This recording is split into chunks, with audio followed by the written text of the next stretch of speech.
ALD मुकु इस condition में देखकर एकेडमी के सारे टीचर्स और डिसिपल सबकी आंखों में आंसू आ चुके थे। किसी से भी ये गम बर्दाश्त नहीं हो रहा। जबकि दूसरी तरफ एल्डर मुह अपने सामने मास्टर जुआन से कहते हैं कि मास्टर जुआन, मेरे जाने का वक्त आ चुका है, लेकिन मेरे जाने के बाद एकेडमी का तुम अच्छे से ख्याल रखना, चाहे कोई भी उसी बताए, लेकिन उसे प्रोटेक्ट करना, क्योंकि अब से ये तुम्हारी जिम्मेदारी होगी। तुम यहाँ के सुप्रीम लीडर होंगे जो कहते हैं। साथ ही एल्डर मुह ने अपने पास से पवेलियन का टोकन बाहर निकाल लिया, जिसके साथ ही उन्होंने सब लोगों के सामने ही किया ना उसमें कर दी थी। यहाँ पर किसी भी और मास्टर को इस बात से कोई एतराज नहीं। मास्टर जुआन ने भी बारी मन के साथ इस पोजीशन को एक्सेप्ट कर लिया था। इसके बाद एल्डरमो अपने सामने किया अंडा और उनकी लवर को आगे की तरफ बुला लेते हैं, जहाँ पर एलडीएमओ ने कहा कि इससे गाइडेंस डिपार्टमेंट की डिप्टी वाइज लीडर होगी, जिस पर ये दोनों ही हमें सर हिलाते हैं। इसके बाद एल्डरमो पास में मौजूद यहाँ से कहता है कि मैं तुम दोनों से सेल्फिश होकर कुछ मांगना चाहता हूँ। मैं चाहता हूँ कि तुम दोनों भी बाकी के 5 सेवन शेक डेवल्स की तरह को ज्वाइन कर लो, क्योंकि टैंक सेट को आज से हजारों साल पहले हमारे कैंसर से टैंक में काफी ऊंचाइयों तक पहुँचा दिया था। उनकी जाने के बाद बुरी तरीके से नाकामयाब हो चुका है। बेशक हमारी शक एकेडमी भी उसकी इज्जत नहीं बचा पाई और मुझे इस बात का बहुत सारा अफसोस है। मेरे पोते मिस्र बीबी ने अपनी पूरी कोशिश की, लेकिन वो अकेला इतनी बड़ी जिम्मेदारी नहीं संभाल सकता, इसलिए तुम लोगों को मिलकर ये सब काम करने होंगे। मिस्र बीबी तो अपनी ग्रैंडफादर को मरता हुआ देखकर काफी सारा उदास हो गया और वो रोते हुए फौरन उनके सामने बैठ जाता है, जबकि पीछे की तरफ ये सारी बातें सुनकर कहते हैं कि आज से हम लोग भी ऑफिशियली टैंक सेट को ज्वाइन करते हैं। एल्डर मुह तो ये सुनकर काफी जरा खुश हो गई। वो अपने सामने मौजूद बीबी से कहते हैं कि बीबी, तुम जानते हो कि हम लोगों के एंसेस्टर मास्टर जी, जिसकी वजह से तुम्हारा जो वुहान ब्लू इलेक्ट्रिक डायनासोर वो एक एंटी म्यूटेशन स्टेट पर है, मैं उस पर आज अपनी होली ड्रैगन ऑफ फ्लाइट की ब्लड का इस्तेमाल करती हूँ। उसे पूरी तरीके से स्टेबलाइज कर दूंगा, जिससे तुम और भी ज्यादा ताकतवर हो पाओगे। ये कहते साथ ही एल्डेमो ने अपने होली गोल्डन ड्रैगन की पावर्स का इस्तेमाल करते हुए यहाँ मिस्टर बीबी की ब्लू ट्रांसोरस को शिफ्ट कर दिया, लेकिन ऐसा करने की वजह से उनकी तबीयत और भी जरा खराब हो चुकी थी। उनकी मुंह से खून निकल रहा था। ये देखकर उनकी डिस्पैच की तरफ बढ़ते उनके और भी जरा पास आ गए, लेकिन इशारा करते हुए रुकने के लिए कहते हैं, क्योंकि वो जानती थी कि उनका अंत काफी जरा करीब आ गया। लेकिन वो मरने से पहले यहाँ से कहते हैं कि तुम मेरी आखिरी उम्र में मेरी डिसेबल बने और मैं तुम लोगों को पाकर काफी जरा खुश हूँ। यूफ, तुम्हें भी मिस्टर बीबी और टंगिया के साथ मिलकर टंग से लेकर जाना होगा, क्योंकि इन दोनों को तुम्हारी जरूरत है। टैंक या बेशक टांग सेट को अच्छे से मैनेज कर सकती है। मैंने सुना है कि वो एकेडमी छोड़कर चली गई, पर बीबी तुम उस पर हार नहीं मान सकते। तुम्हें टांगिया को ढूंढ कर वापस लाना होगा, क्योंकि उसमें बहुत ज्यादा पोटेंशियल है, जिसके बारे में वो खुद भी नहीं जानती। साथ ही सर यहाँ पर यूएसी कहते हैं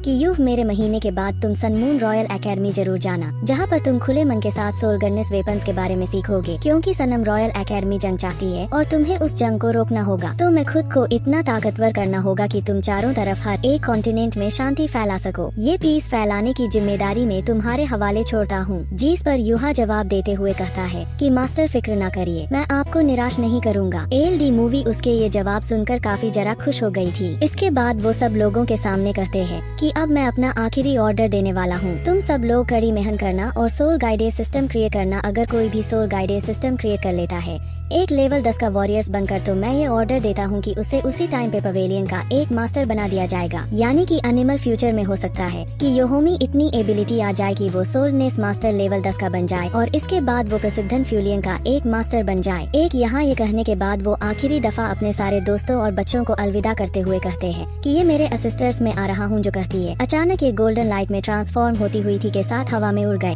जिसके बाद उनकी स्पिरिट भी धीरे धीरे डिजॉल्व होकर चारों तरफ कंटिन्यूट में फैल जाती है। एल्डर मूवी एक बहुत ही जरा अच्छे इंसान थे, जिन्होंने इस कॉन्टिनेंट और शेख एकेडमी की पिछले कई सालों से हिफाजत करी थी। सब लोग ही एल्डर मूव से बहुत ज्यादा प्यार करते थे, इसलिए एल्डर मूव को यूं खोकर किसी के भी आंसू रुक नहीं पाते। सब के सब रोल रहे थे। यूं ही इमोशनल हालत में खड़े होकर कहता है कि यूहा आपसे वादा करता है कि वो आपकी कही हुई किसी भी अल्फाज को नहीं भूलेगा। यहाँ इसके बाद पूरे शेख एकेडमी में अगली कुछ दिनों तक तो यूं ही मातम का मौसम रहा। चारों तरफ सब लोग बहुत को तो अपने गुजरे हुए मास्टर की याद आ रही थी। यूहा उनकी बातें याद करता है, जहाँ पर एल्डर मोनी यूहो से कहा था कि शाबारिश, तुम एक शेर के बच्चे हो। तुम बहादुरी के साथ वही कह रहे हो जो मैं सुनना चाहता हूँ, क्योंकि अगर तुम एक शेर का बच्चा चाहिए तो उसके लिए तुम्हें शेर की गुफा में एंटर होना ही होगा। यूहाओं की दिमाग में एल्डर की वही सारी बातें चल रही थी, जहाँ पर एल्डर मो ने यूहा से कहा था कि अब इन कॉन्टिनेंट्स में पीस की जिम्मेदारी तुम्हारे कंधों पर है। यूरो ये सारी बातें याद करते हुए कहता है कि मास्टर, मैं जानता हूँ कि मुझे क्या करना होगा, होगा। यह कहने के बाद वो फौरन हिम्मत के साथ खड़ा हो गया जहाँ युहाओं ने अपना सारा सामान पैक कर लिया था, क्योंकि वो सनम रॉयल एकेडमी की तरफ जाने वाला है। उसके बाकी के सारे दोस्त और भी बहन इंतजार कर रहा था। जिसके बाद हम देखते हैं कि केटा और युहाओं ने यहाँ शैक एकेडमी से अलविदा लेना शुरू कर दिया, क्योंकि सिर्फ केटर और युहाओ ही सोल गाइड इस डिपार्टमेंट के स्टूडेंट्स थे, तो इसलिए वो दोनों ही एक्सचेंज प्रोग्राम के लिए यहाँ से जाने वाले हैं और युवाओं के बाकी सारे दोस्तों को वहीं पर मजबूरन रुकना होगा। युहाव जाने से पहले इन लोगों से कहता है कि मेरा इंतजार कीजिएगा, मैं जल्द ही वापस आऊंगा। यूं का सामान देते हुए कहता है कि खुद का ख्याल रखना, तुम्हें कुछ होना चाहिए। तरफ जाओ तो रोने ही शुरू हो गई, क्योंकि वो यूह से यूं बिछड़ना नहीं चाहती। दूसरी तरफ मिस्टर बीबी और यहाँ युवाओं को गुल लगाते हैं, जबकि मिस जावी युवा से कहती है कि अगर सनमून रॉयल एकेडमी में तुम्हें कोई भी परेशानी हुई तो फौरन मुझे मैसेज भिजवा देना, हम तुम्हारी मदद के लिए पहुँच जाएंगे। ये सारी बातें सुनकर तो यूह काफी जरा खुश हो गया और वो अपने दोस्तों को शुक्रिया ना करता है। इसके बाद हम देखते वहाँ से कैरी जेस की तरफ रवाना हो गया। यहाँ इसके बाद सीन शिफ्ट होकर स्ट्रेक एकेडमी से दूर हमें एक जंगल का सीन दिखाया जाता है, जहाँ पर गुफाओं के अंदर एक बहुत ही जरा खतरनाक बीचताउस ने ये बात महसूस कर ली थी कि एल्डर मुँह मर चुका है, यानी कि वो होली ड्रैगन जो कि इंसानियत की हिफाजत कर रहा था वो खत्म हो गया। अब उनके मरने के बाद इंसानियत के लिए कोई उम्मीद नहीं बची, जल्दी इंसानियत का भी नाश होगा। ये सब कहते हैं वो 20 गुस्से के साथ डालता है। इसके बाद सीन शिफ्ट होकर दूसरी तरफ यहाँ एक्सचेंज प्रोग्राम पर आ चुका था। चाहे एक तरफ तो मास्टर रियान अपने शेक एकेडमी के सोले गार्डनिंग डिपार्टमेंट से कुछ डिसिप्लिन्स को लेकर आए थे और दूसरी तरफ से मास्टर जिंग अपनी कोई डिसिप्लिन्स लेकर आए हुए हैं। मास्टर जी यहाँ मास्टर रियान से कहते हैं कि मैंने सुना कि एल्डर मुँह मर चुके। मुझे ये जानकर काफी जरा अफसोस हुआ, कितनी जरा अफसोस की बात है कि मैं उसे सिर्फ कुछ ही बार मिल पाया, और अब तो मैंने सुना है कि मास्टर जुआन प्रोमोट होकर न्यू सुप्रीम लीडर बन चुके, इसलिए मैं उन्हें कंग्रेचुलेशंस करता हूँ। शक एकेडमी को तो जश्न मनाना चाहिए। यहाँ ये सारी बातें वो तंसी अंदाज में कह रहा था, इसलिए शेक एकेडमी के सब डिस्पैच को तो सुनकर काफी सारा गुस्सा आ गया, लेकिन मास्टर युवाओं ने शांत कराते हैं। साथ ही सर वो कहते हैं कि आपने जो कुछ भी कहा वो बिल्कुल सही है, लेकिन आपको भी ये अपना ख्याल रखना चाहिए, क्योंकि मैं देख पा रहा हूँ कि मास्टर जिंग आप काफी जरा बूढ़े और कमजोर हो गए, लगता है कि आपका अंत भी करीब है। ये बात सुनकर तो मास्टर जिंग को भी गुस्सा आ चुका था, लेकिन वो आखिर मास्टर यहाँ से क्या ही कहते हैं। इसके बाद हम देखते हैं कि वो डिसिप्लिन्स एक प्रोग्राम को शुरू कर चुके,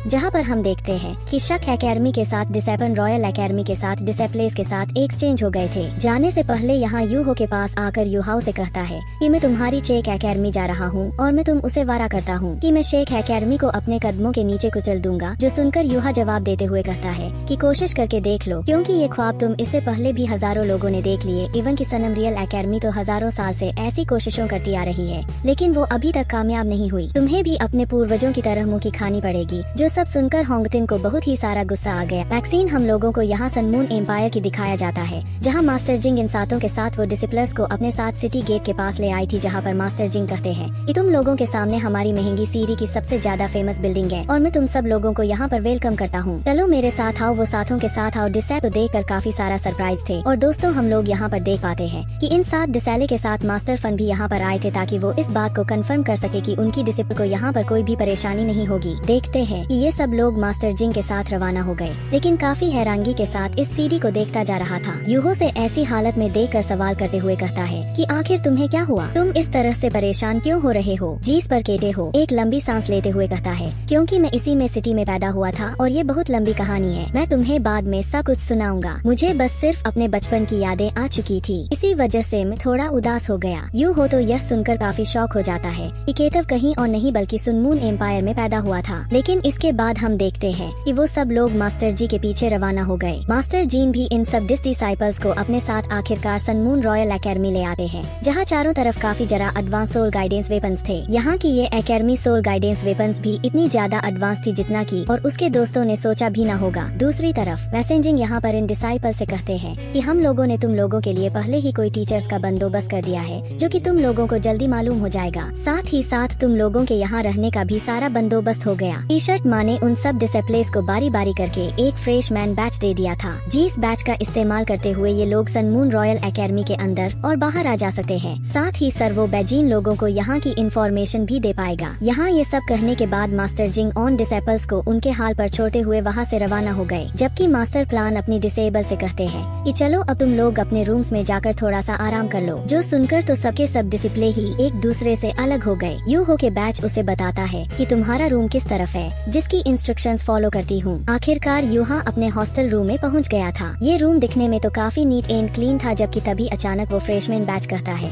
कि जल्दी से जल्दी अपना यूनिफॉर्म चेंज करके आकर हमसे मिलो, क्योंकि वहाँ पर तुम्हारा टीचर तुम्हारा इंतजार कर रहा है। यूं भी ये सुनकर अपना पुराना यूनिफॉर्म उतारते हुए सनम रॉयल एकेडमी का यूनिफॉर्म पहन लेता है, जिसमें तो यूहाओ और भी जरा हैंडसम दिख रहा था। यूहाओ यहाँ अपने यूनिफॉर्म की तरफ देखते हुए कहता है कि मैं बेशक यहाँ पर आ तो चुका हूँ, लेकिन मैं अपने मकसद को नहीं भूला। मैं चाहे कुछ भी हो जाए सनम रॉयल एकेडमी की सारी टेक्निक और उनके वेपन्स के बारे में अच्छे से स्टडी करूंगा, जिसके बाद जब मैं वापस से शैक एक आदमी आऊँ तुम उसका नाम पहले से भी ज्यादा रोशन कर सकता हूँ। ये सारी बातें कहने के बाद यूहो एक बार फिर से उस फ्रेशमैन बैच की बात सुनते हुए लेबोरेटरी की तरफ रवाना हो जाता है, जहाँ लेबोरेटरी के बाद हैरान होते हुए कह रहा था, वाह मैंने सोचा नहीं था इसी एकेडमी की लेबोरेटरी तो काफी जरा बड़ी है। ये कहते हुए यूहो ने अपने फ्रेशमैन बैच का इस्तेमाल करती हूँ उस लेबोरेटरी के डोर को ओपन कर दिया था, जिसके बाद जब वो अंदर की तरफ आता है तो वो चारों तरफ अपने ट्विटर को ढूंढने की कोशिश कर रहा था, क्या कौन सा टीचर होगा जो कि मुझे सीखा एक। अब ये अचानक यूरो की नजर वहाँ पर मौजूद एक इंसान पर पड़ गई, जो कि काफी जरा मगन होते हुए अपनी सोल गिरनेस वेपन्स का काम कर रहा था। यूरो उन्हें देखकर कहता है कि आपसे मिलकर मुझे काफी जरा खुश हुई। मेरा नाम है यूहा और आज के बाद मैं आपका डिसाइपल हूँ। जिस पर वो आदमी जवाब देते हुए कहता है कि क्या सच में मेरा नाम है जीवन, लेकिन मैं काफी जरा स्ट्रिक्ट हूँ। अगर तुम्हें लगता है कि मैं इतनी आसानी के साथ तुम्हें कुछ भी सिखा दूंगा तो यह नहीं होने वाला। सबसे पहले मैं तुमसे एक टेस्ट लूंगा। अगर मेरी उम्मीदों पर तुम करे उतरते हुए तुम जरा सा भी टैलेंट शो करते हो तभी मैं तुम्हें कुछ सिखाऊंगा, वरना तुम अपना टीचर चेंज कर लेना। मुझे तुम्हें सिखाने में कोई इंटरेस्ट नहीं, तो बताओ क्या तुम्हें ये मंजूर है। जो सुनकर यूहो हिम्मत के साथ आगे की तरफ बढ़ते हुए कहता है, इन चेक एकेडमी से हूँ और हमारे चेक डेवल्स कभी भी चैलेंज से नहीं डरते, यानी कि मुझे आपकी कही हुई सारी की सारी शर्तें मंजूर है। यहाँ से कहते हैं कि तुम्हारा ये कॉन्फिडेंस तो मुझे पसंद आया, लेकिन क्या तुम जानते हो कि एक सोल गाइनेस मास्टर का सबसे बड़ा डर क्या होता है? उसका सबसे बड़ा डर यही होता है कि अगर उसके पास कोई नया आइडियाज या फिर उसके माइंड में क्रिएटिविटी ना हो। जो कहते हुए अचानक ही मास्टर जीवन ने वहाँ पर एक टाइमर एक्टिवेट कर दिया, जिसमें टोटल 15 मिनट का टाइम था, और साथ ही साथ वो यू से कहते हैं कि तुम्हारे पीछे टेबल पर सोल गाइड्स वेपन बनाने का सामान रखा है, तुम्हारे पास होंगे टोटल 15 मिनट। तो एक ऐसा सोल गिनेस वेपन बनाना होगा जो कि बिल्कुल न्यू और क्रिएटिव हो। अगर तुम ऐसा कर पाए तभी मैं तुम्हें अपनी डिसिप्लिन के तौर पर एक सेव करती हुई तुम्हें सिखाऊंगा। जो सुनकर यू इस चैलेंज को एक सेव करते हुए फोन से उस टेबल के सामने आ गया, जहाँ पर उसके सामने कई तरह की इक्विपमेंट्स आ जाते हैं। यूहो देखता है कि उसके सामने 7 क्रिस्टल थे जिन्हें उसे रिफाइन करना होगा, इसलिए हम देखते हैं कि उसने फौरन अपने को बाहर निकाल लिया, जिन पर वो शांति के साथ परमिशन कर्व करना शुरू कर देता है। ये काम काफी जरा बारीकी और कठिन था, लेकिन यूहो इसे बहुत ही जरा तेजी के साथ करता जा रहा है। उसने देखते ही देखते पहले 5 मिनट के अंदर ही 7 क्रिस्टल के ऊपर परमिशन कर्व करते कर दिया था, जो देखकर मास्टर जीवन भी थोड़े से सरप्राइज हो गए और वो यूहो की तारीफ करते हुए कहते हैं कि तुम में कुछ बात है जो तुमने सिर्फ 5 मिनट के अंदर 7 क्रिस्टल को इतनी जल्दी से काव कर लिया। हालांकि ये क्रिस्टल बहुत ही जरा साथ होते हैं, ये किसी टाइटेनियम से ज्यादा स्ट्रांग है। तुम इसे इतनी जरा बारीकी के साथ काट रहे हो और मुझे ये तुम्हारे स्किल्स काफी जरा पसंद आए, लेकिन मैं चाहता हूँ कि तुमने ये जो रियर मटियोन्स क्रिएट की है ये क्या सरदार भी होंगे या नहीं। जिस पर यूहो जो आप देते हुए कहता है कि मास्टर सिवान आप बिल्कुल फिक्र ना करे, क्योंकि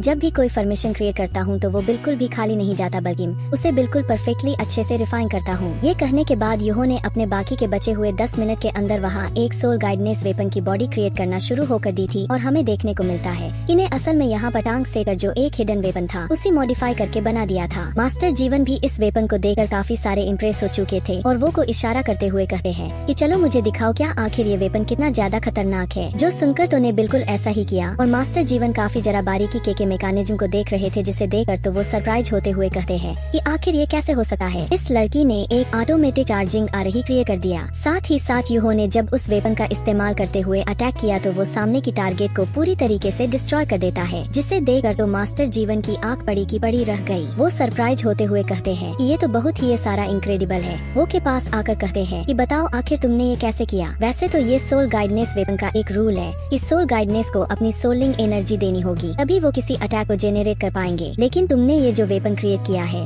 ये ऑटोमेटिकली खुद ही चार्ज हो जाता है, यानी कि अगर कोई नॉर्मल इंसान भी इसका इस्तेमाल करे तो वो काफी बड़ी तबाही मचा पाएगा। ये तो एक बहुत ही बड़ी जीनियस इन्वेंशन है। बताओ यूहो कि तुमने ये कैसे किया। यूहो उनके सवाल को सुनकर सवाल पर सवाल करते हुए कहता है कि मैं पहले ये जानना चाहता हूँ कि मैंने क्या टेस्ट पास कर दिया। जिस पर वहाँ सर जीवन जवाब देते हुए कहते हैं कि तुमने सिर्फ टेस्ट पास नहीं किया बल्कि पास से भी ज्यादा बेहतर किया है। अगर तुम चाहो तो तुम मेरे सोनमून रॉयल एकेडमी को ज्वाइन कर लो, मैं खुद से तुम्हारी सिफारिश करूंगा। उसके अलावा मैं तुम्हारी इस मेंडी सिटी में रहने का सारा के सारा बंदोबस्त भी कर दूंगा। तुम प्लीज परमानेंटली मेरी डिसाइपल बन जाओ, क्योंकि अगर तुम ऐसा करते हो तो मैं मैं तुमसे वादा करता हूँ कि मैं तुम्हें इस पूरे के पूरे कॉन्टिनेंट का सबसे ज्यादा स्ट्रॉन्गेस्ट सोल मास्टर बना दूंगा। जिस पर यूहो पीछे की तरफ आते हुए कहते हैं कि मुझे माफ कर दीजिए, ऐसी जगह के लिए सोल गाइडेंस वेपन्स क्रिएट नहीं कर सकता जो कि मेरी होम टाउन पर हमला करने का प्लान कर रही हो। मास्टर जीवन ये सुनकर कहते हैं कि हाँ, तुमने बिल्कुल सही कहा, लेकिन इस पूरी की पूरी दुनिया में सिर्फ एक ही मेंडी सिटी है जहाँ पर तुम्हें ये सोन मून रॉयल एकेडमी मिलेंगे। ये वो जगह है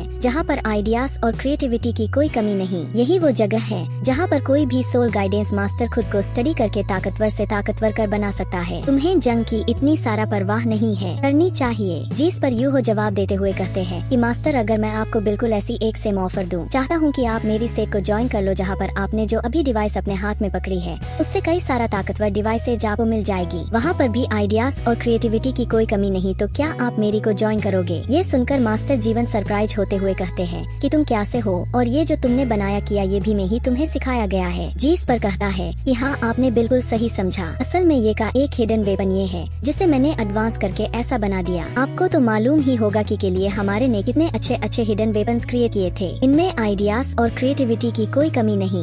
ये बातें सुनकर हंसते हुए कहते हैं कि हिडन वेपन्स का जमाना चला गया, अब यहाँ सोल गाइडेंस का वक्त आ चुका है। तुम भी ये बात अच्छे से जानते हो कि टैंक साइड को उनके हिडन वेपन्स नहीं बचा पाए, बल्कि वो बुरी तरीके से डूब चुके हैं। ये सारी बातें कहने के बाद वो के सोल गाइडेंस को उससे वापस कर चुके। जब के साथ ही साहब वो से जाने से पहले कहते हैं कि मैं उम्मीद करता हूँ कि तुम यहाँ वहाँ पर अच्छे से स्टडी करोगे। यहाँ मास्टर जीवन के जाने के बाद यूहो उनकी तरफ देखते हुए कहता है कि एक दिन मैं आपका ये नजरिया जरूर बदल दूंगा। मैं आपके सामने साबित कर दूंगा कि टैंक सेट कितना सारा खास है, और हो सकता है कि आने वाले फ्यूचर में आप हमारे टैंक सेट को ज्वाइन करने की खुद ही विश करें। यहाँ यूहो की ये सब कहने के बाद हमारा ये एपिसोड यही पर